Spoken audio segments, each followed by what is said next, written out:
Hello, I'm Bo Gritz, and I'm your candidate for president in 1992. I'm not a professional politician, but I am a patriot. I remember an oath of allegiance, and that was to defend the Constitution against all enemies, foreign and domestic. I believe that America's in trouble today. We've been sold out to a new world order. We literally have 24 U.S. senators and 80 congressmen that have signed a declaration of interdependence. In the United Nations, there is a preamble to a world constitution that says the age of nations must end. It says that the governments of the separate nations have invested their sovereignty into one government, to which they surrender their arms. Whose government? Is this a government that we're going to be voting on? What do you mean the age of nations must end? What happens to the United States of America? Do we become USA Incorporated with King George as chairman of the board? Did you know that there's a State Department program that's called 7277? It was authorized by a law. The law is 87-297 that literally authorizes the general and complete disarmament of the United States. Do you know, my grandson, who's now 12 years old, if I have anything to do with it, is going to be able to grow up as an American with true liberties under the Constitution as founded by our founding fathers, with a Bill of Rights that's intact. Now, what I'm going to do in the next few minutes is articulate for you what I personally believe to be the major problems in the federal government. And then I'm going to give you my plan to correct those problems. Now, I can't do this by myself, but do you know something? A president brings with him 11,000 appointees. That's an army. Can you imagine that if we had 11,000 patriots, not profiteers, not professional politicians that have sold out their soul to political action committees and to big business and international banking? Can you imagine what would happen? Don't tell me that together with an army of 11,000 patriots that we can't take Capitol Hill back from district of criminals and restore our government where now the government exists. The first problem, very simply, is the economy. We're out of work. There's more than 1 million Americans in the last 12 months that have proclaimed bankruptcies. Banks are failing all over the place. Businesses are having to go belly up. Why? Do you know in 1832, when Old Hickory was president, we didn't owe anybody anything. As a matter of fact, even after World War I, our debt had built to $24 billion. We began to pay it off because as Americans, we hate being in debt. Our whole purpose in life is free enterprise, liberty, and debtors aren't choosers because the borrower is the slave or servant to the lender. And so we begin to pay that debt off. Do you know that we were less than $16 billion when World War II started in 1941. Then all of a sudden the debt jumped up to more than $250 billion, and it's never come down.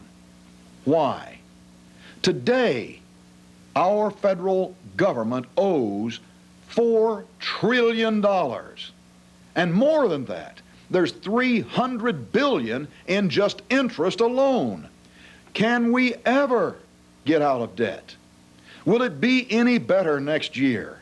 Let's say that we knock off the Bush lip.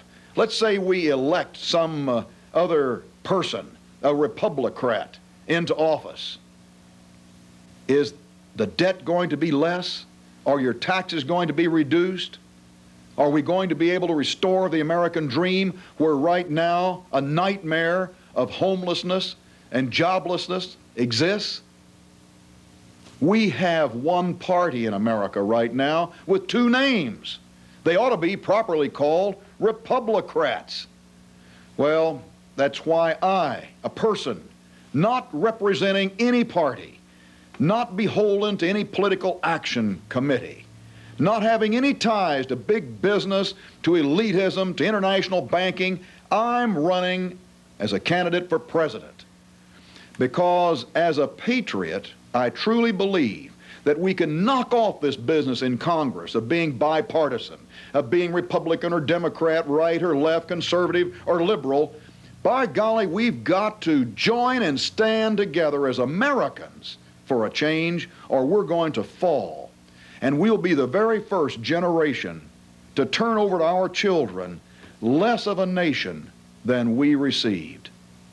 Now, where is the cancer within our body politic? What can we do? If we could just do one thing, what would it be to make America get well? Well, I'm here to tell you that the cancer, the sickness in the society of America today is in one entity. It's called the Federal Reserve System. Now, the Federal Reserve System is no more federal than Fred Smith's Federal Express. Back in 1913, three things happened that has put America on a slide downward economically. We're like a barrel getting ready to go over the brink of Niagara Falls. We're almost bankrupt as a nation, let alone as businesses and individually.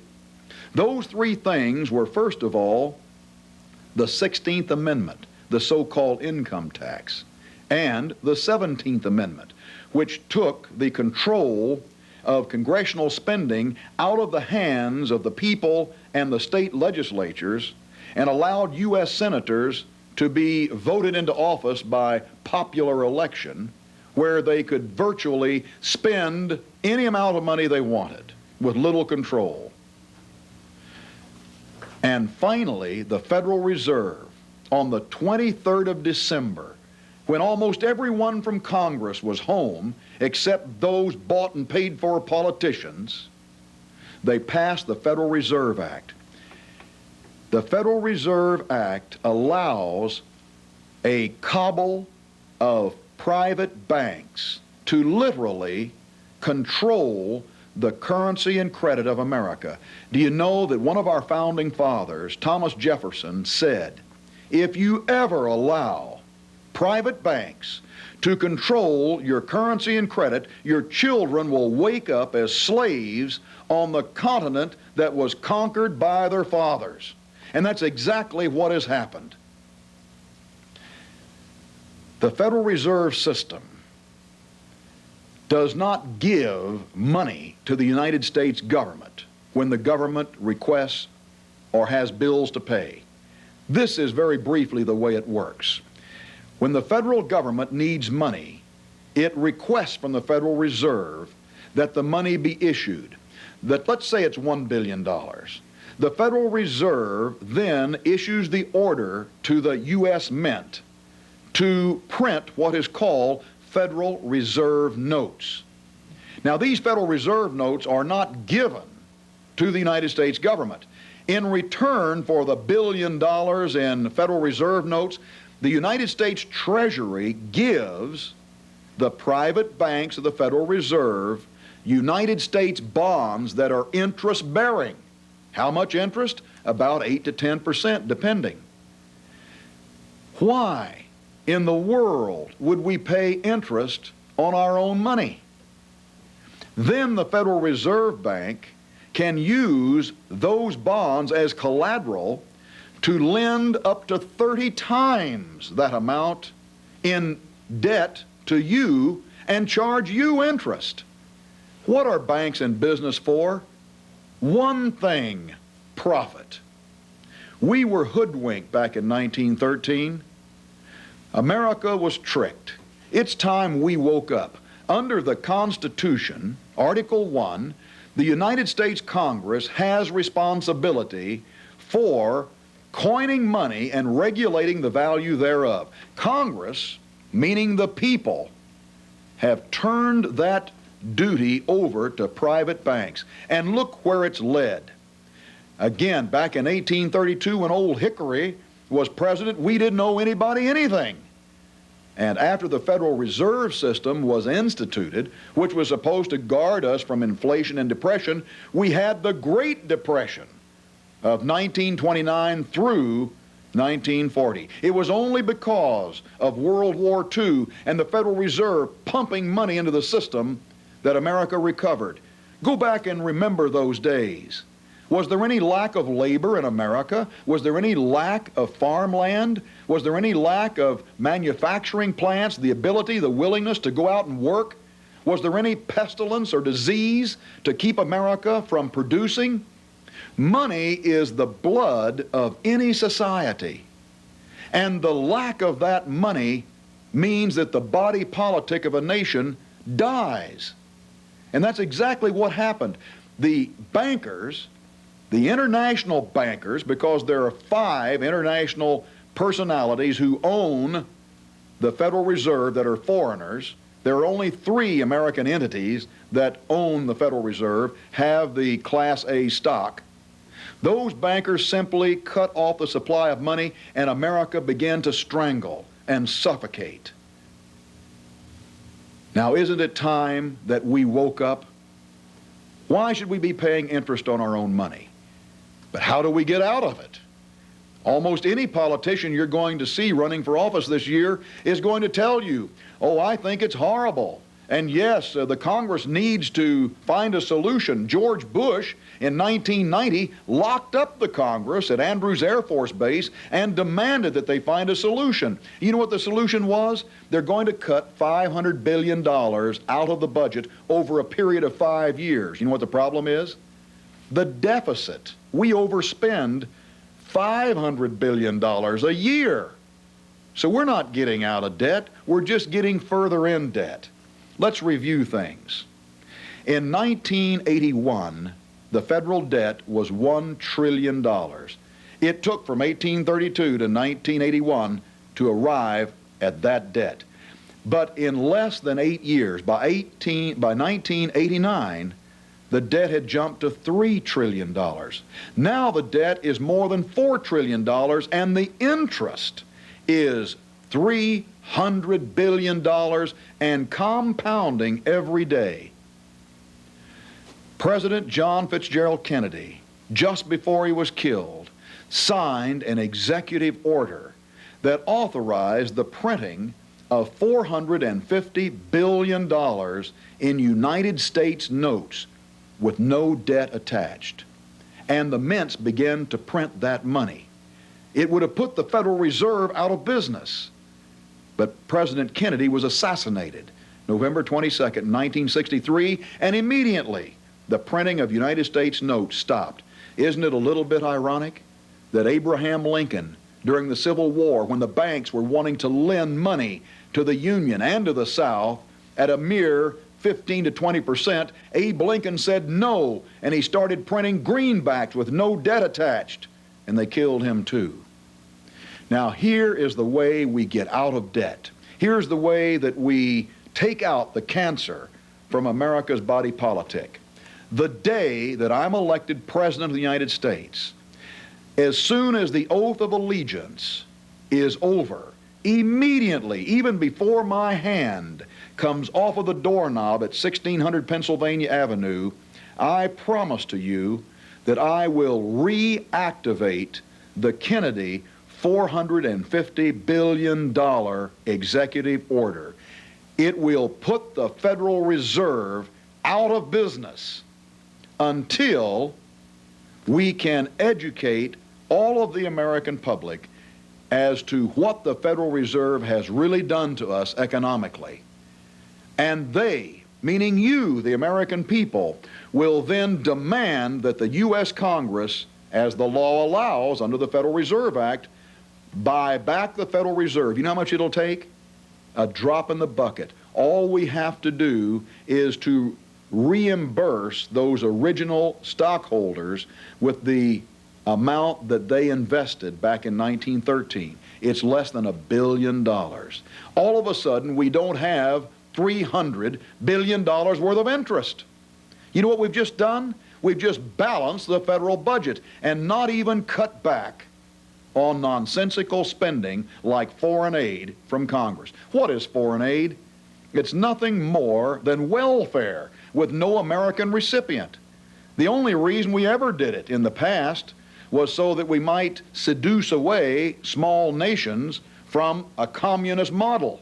Well, what's the excuse now? Communism's belly up. Mikhail Gorbachev is man of the decade, Nobel Peace Prize winner, and Yeltsin is on the lips of every American as being some kind of a hero. Now, what's next?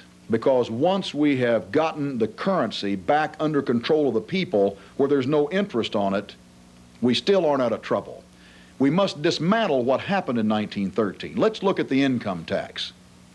Right now, if you had everything that you make, you could keep, this economy would be booming.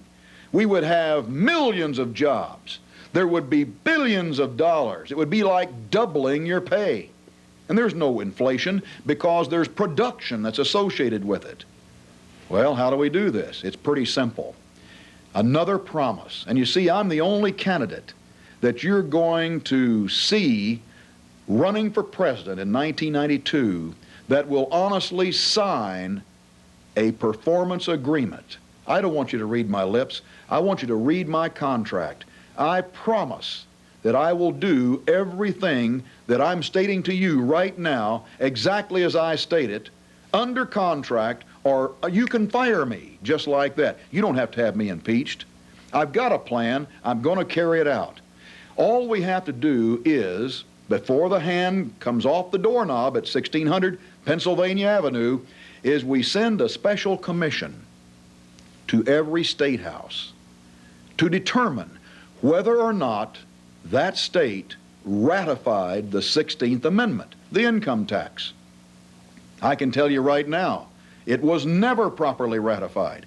As soon as it is official that the 16th Amendment, the income tax, was never properly ratified, friends, immediately it no longer is law. There's no statute of limitations on murder, and there's no statute of limitations on fraud. The American people have been defrauded through the 16th Amendment. So immediately we stop it. Also, we give an opportunity to the IRS to go out and find gainful employment, because there's no need for them anymore either. Now you may say, oh, Bo, how in the world are we going to pay for government? Friends, government has a purpose. Government is supposed to protect your rights. As an individual citizen, you shouldn't even have any involvement in federal government. It's your state legislator that's supposed to be the buffer between you, Big Brother, and the Great White Father. We're going to cut the legs out from under this bulging bureaucracy. Ronald Reagan, for example, said he was going to get rid of the Department of Education. We got almost 1 million kids who graduate from high school, can't read their diploma.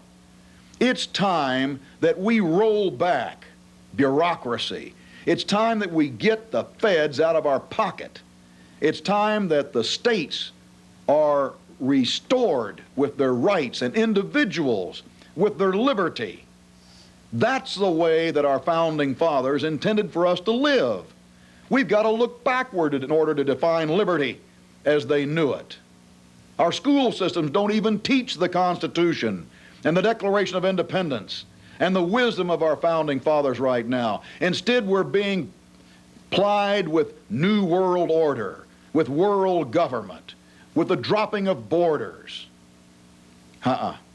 America is a blessed nation. We're the greatest nation on the face of the earth. There aren't boatloads of Americans headed to the Soviet Union. And so no matter how ill we may be right now, by golly, there's a solution. That solution is for us to take one more hill. That's Capitol Hill, District of Criminals.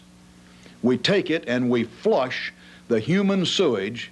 I know it's a tough word, but isn't that what it is? We flush it out of our bureaucracy so that we can have clean government for a change. Now, every president brings 11,000 appointees with him. There's no way in the world that anyone could straighten out and clean up the federal government by themselves. My arms aren't long enough. My voice is not strong enough. Good news. Good news is I'm looking for 11,000 people who have no other agenda just like I have no other agenda than restoring to America our rightful birthright, proper liberties with the individual, states' rights. There's where the education should be coming from. There's where decisions ought to be made, where the people have control. Now, don't tell me 11,000 patriots can't do that, because we put our minds together. We're an army. We'll take Capitol Hill. You know who I'm mainly looking for? I'm not looking for young people trying to climb some kind of political ladder that's willing to sell their soul like lawyers and politicians and bureaucrats have in order to get ahead. You know who I'm looking mainly to? I'm looking to you seniors. This is a Brazos. If you've ever worn the uniform of the United States, and there are 25 million veterans out there who took the same oath that I did, it was an oath of true faith and allegiance. It was to defend the Constitution against all enemies, foreign and domestic. If you ever took that oath, I'm looking for you. If you're a senior citizen who has lived in this country long enough to see what has happened, if you were a part of the system to know what the Constitution is all about, and what Thomas Jefferson meant when he authored the Declaration of Independence, and how important it is to keep our Bill of Rights intact, then I need you. I need you to contact me. I'm looking for volunteers all over America. First of all, I've got to get on the ballot of every state in the Union. That's my job. If I'm not on the ballot, you can't vote for me. And people all over America have said, Bo, why don't you run as a Democrat? Why don't you run as a Republican? It would be a lie. Republicrats are one party, two names. Jimmy Carter, he was a Democrat. Who'd he work for? He worked for Rockefeller through the Trilateral Commission. George Bush, he's a Republican. Who does he work for? He worked for Rockefeller, member of the Trilateral Commission and Council on Foreign Relations. You go back and check the records. The Rockefellers have always contributed the maximum amount to George Bush's candidacy. He has said, whatever I am, whatever I become, I owe to David Rockefeller. By golly, I'm here to tell you that I don't expect to get any support out of any establishment, out of any international bank, out of any big business, out of any ABC, CBS, NBC, CNN, or maybe even CBN, but with a grassroots movement, just like a fire that burns hot beneath the surface.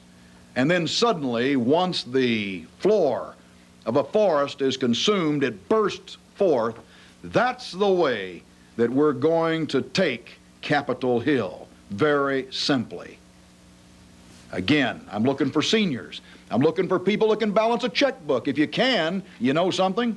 You're already more qualified than those people that are serving in office.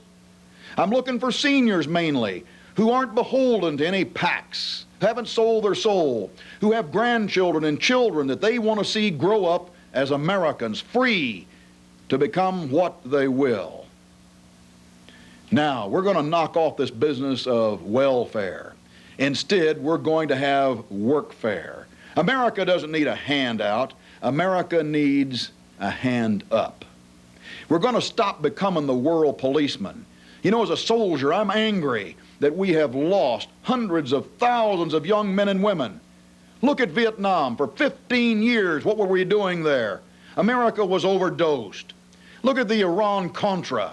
The U.S. Congress says no, and we go ahead and do it anyway, and we overdose the nation. And then we get people like Ronald Reagan who didn't know. We get people who, like George Bush, who denied knowing. And we get people like Poindexter who admitted lying, and Ollie North, and Noriega, and all of those others. Friends, it's time we knock off the Bush lip. It's time we stop being right, left, Democrat, Republican, conservative, Republican, and liberal. It's time that we join together. It's time we unite as Americans. Let's get this nation back on our feet. Then we can have the liberties. Then we can go out if we want to and go into some kind of a system like we have. But first of all, we get out of debt. And I've already told you exactly the way we do that. Secondly, is we got to cut back on spending. We're going to get rid of, for example, the Department of Education, put the education back in the home. We're going to defang the Federal Drug Administration. I don't want a doctor in charge of it because we have cures for cancer. We have cures for AIDS. But the petrochemical cow, those sacred cows, they're the only ones that get a chance to play. Look at the Energy Department. I want seniors to go in there and take over, who will be fair, who will seek alternative fuels to gasoline and petroleum. We don't need to send our young men and women 500,000 miles away from home. Blood should be thicker than oil. It's just very simply got to be America first. Please, don't listen to any more Bush lip. Let's just be very honest with ourselves. Things aren't going to get any better under the Republicrats. Let's join together. Let's join together as Americans. Let's put together an army of 11,000 patriots. We take Capitol Hill. We restore our government. Together we win. The Colonel has more to tell you in a minute. James Gritz has been asked to run as a grassroots independent presidential candidate to help assure a free America. We have a real uphill battle ahead and need the help of all concerned Americans. You can help by talking with your friends and neighbors about some of the challenges facing America today. Remember that many don't realize how America has changed. You can help by volunteering your time with a support group to handle campaign chores in your community. One of the greatest needs is for financial support. We need to use television to reach the majority of Americans. You may have already seen some of our TV ads, but we need more TV exposure, and it's expensive. Let's get going. The first thing you need to do is call us and let us know you're there and behind Bo. Call us at this number. We need your name, address, and telephone number so we can put you in touch with like-minded Americans in your area. If you can't call, then you may write us in care of this address. Colonel Gritz, in his travels around our great United States of America, has been asked many important questions by Americans just like you. First, his comments and some surprising information about our POWs. Do you know that there is a U.S. Senate study? It is dated May the 23rd, 1991, that says that after World War II, there were 25,000 American prisoners of war liberated by our allies, the Soviets, but never repatriated. The U.S. Senate study says that instead, the Soviets wanted to trade these American heroes back for $6 billion in 1945 money. They're still there. The study, and again, it's the 23rd of May, 1991, U.S. Senate study on the Senate Foreign Affairs Committee, you can get it free of charge, call your senator or your House of Representatives, says that upwards of 5,000 Americans were moved through Manchuria as a result of the Korean War. They never came home. Do you know in 1975, that study says there was a man by the name of George Rizzu, a Romanian. Rizzu escaped in 1975. That was the end of the Vietnam War. He said he was personally held with 900 American prisoners of war from World War II, Korea, and Southeast Asia in the Soviet gulags. Golly, the Soviet system is upside down right now. We have Mr. Gorbachev, man of the decade. He's a Nobel Peace Prize winner. We had President Bush talking to him, gave him $2 billion in 1991. Why aren't we requiring the Soviets to account for our prisoners of war? Please, this can't wait for me to be elected president. I promise you that the day I take office, we're going to take positive action to bring those men home while they're still alive. But right now, I want you to get on the telephone and call George Bush while he's still President of the United States. His telephone number is 202-456-1111, and you demand that not one red cent of American money go to any communist anywhere until they return our American fighting men that they've been holding all of these years. You know, if enough of us right now will do that, we'll have those prisoners of war home while they're still alive. It can't wait for us to take Capitol Hill. Please do that. Bo's been asked about free trade. Adam Smith, back in 1791, he was a British agent. He wrote the book, Wealth of Nations. He tried to convince George Washington and Thomas Jefferson that we should have free trade in America. It would have kept us a third-rate nation. Do you know that we said no? Instead, we guarded our borders. We had fair trade, not free trade. We became the greatest nation on the face of the earth. George Bush and many others running for president right now advocate free trade. It bends our knee in dependency on foreign governments at a time when America needs to stand self-reliant before the world. The world needs us. They can join us if they want to, but let's not join them. Some politicians seem to be getting rich, not serving our country. Right now, at a time when America is out of work and we've got over 1 million homeless, do you know that Congress is among the top 10 moneymakers in America? They get more vacation time than anybody. You work 5 years as a congressman, you retire with full pay and perks. Promise.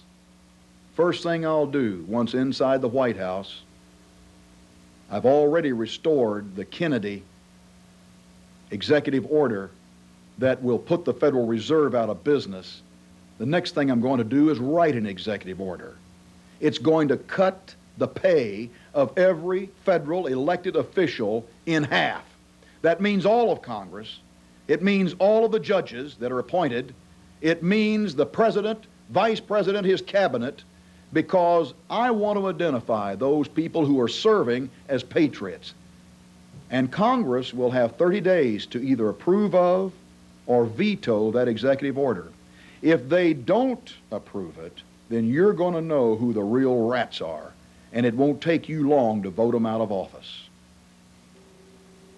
The American dream has become a memory for many. Bo Gritz intends to bring it back. The American dream. Everybody has a job, families are raised, homes are bought. I'm going to sponsor legislation as soon as I become President of the United States, legislation that will guarantee that no government will ever be able to come in and seize your home. I'm going to stop the foreclosures on American farms so that we can produce and feed our nation. You know, America is a lot like a guy named Gulliver. Remember his travels? He was a giant, wasn't he? Aren't we a giant? He went to sleep, didn't he? And while he was sleeping, there were people far smaller than he that weaved gradually threads of tyranny around him. He could have woken up and torn free, but he slept too long. And finally he was trapped. Gosh, it's Rip Van Winkle time, America. Let's wake up. We're the greatest nation on the face of the earth. Let's tear free from tyranny. We either have a government of men under law, or we have a tyranny where people are above the law. You join forces with me. I'm not a Republican. I'm not a Democrat. I'm not a liberal or conservative. I'm not right or left. By golly, I'm an American patriot. And I ask you, stand up now. I ask you, pick up the phone and call now. You get involved now so that together we'll take this country back. God bless you, God bless yours, and God bless America. Here's how you can contact Colonel Bo Gritz campaign headquarters. You can call us at area code 904-573-0707 or write us in care of Bo, Post Office Box 1327, Middleburg, Florida, zip 32050. That number again is 904-573-0707. The following is a television broadcast recorded September 24th, 1991.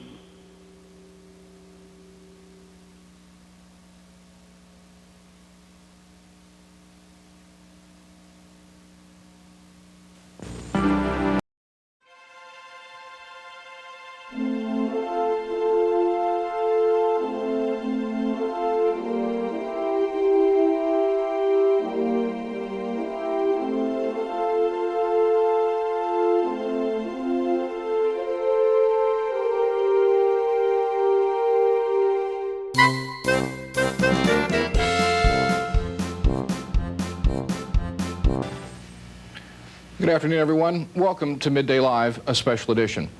Are prisoners of war from the Southeast Asian conflict still being held as hostage? Well, there is a man who believes that story is true. He is the most decorated Green Beret commander in Vietnam history. He is also a former lieutenant colonel in the Army Special Forces. He also served as an intelligence officer.